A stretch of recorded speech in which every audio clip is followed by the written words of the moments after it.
Society সম্প্রতি আপনারা নিশ্চয়ই লক্ষ্য করেছেন যে ত্রিপুরা সরকারের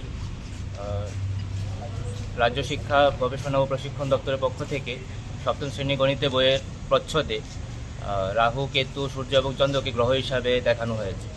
আমরা শুরু থেকেই এর প্রতিবাদে সামিল হয়েছি। আমরা জানি যে রাহু, কেতু এবং সূর্য, চন্দ্র এরা কোনো মতেই আধুনিক বিজ্ঞানের পরিভাষায় গ্রহ নয়, বরং সূর্য হচ্ছে একটি নক্ষত্র, চন্দ্র হচ্ছে পৃথিবীর উপগ্রহ এবং রাহু, কেতু এদের কোনো বাস্তবিক অস্তিত্বই নেই। এছাড়া আধুনিক বিজ্ঞানের সংজ্ঞা অনুযায়ী গ্রহের যেই সংখ্যা আছে 8টি, তাদের মধ্যে পৃথিবীও আছে, ইউরেনাস, নেপচুন আছে, যেগুলাকে এই লিস্টের মধ্যে রাখা হয়নি।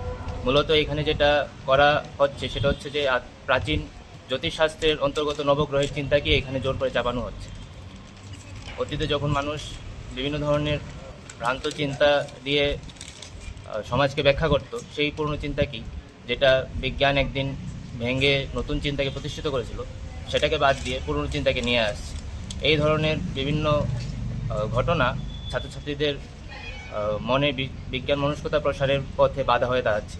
তাই আমরা সংগঠনের পক্ষ থেকে আজকে রাজ্য শিক্ষা গবেষণা ও প্রশিক্ষণ পর্ষদের এখানে একটা ডেপুটেশন জমা দিতে এসেছি।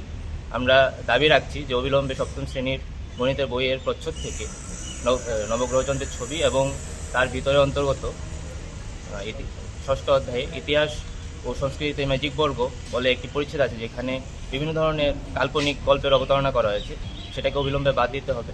পাশাপাশি বিজ্ঞান মনস্কতা প্রসারের জন্য প্র্যাকটিক্যাল শিক্ষার উপর গুরুত্ব আরোপ করতে হবে এবং জ্যোতিষশাস্ত্রকে কোনো মতেই স্কুল শিক্ষার মধ্যে আনা চলবে না। আমি তিলক চক্রবর্তী, সম্পাদক ব্রেকথ্রু সায়েন্স সোসাইটি, ত্রিপুরা।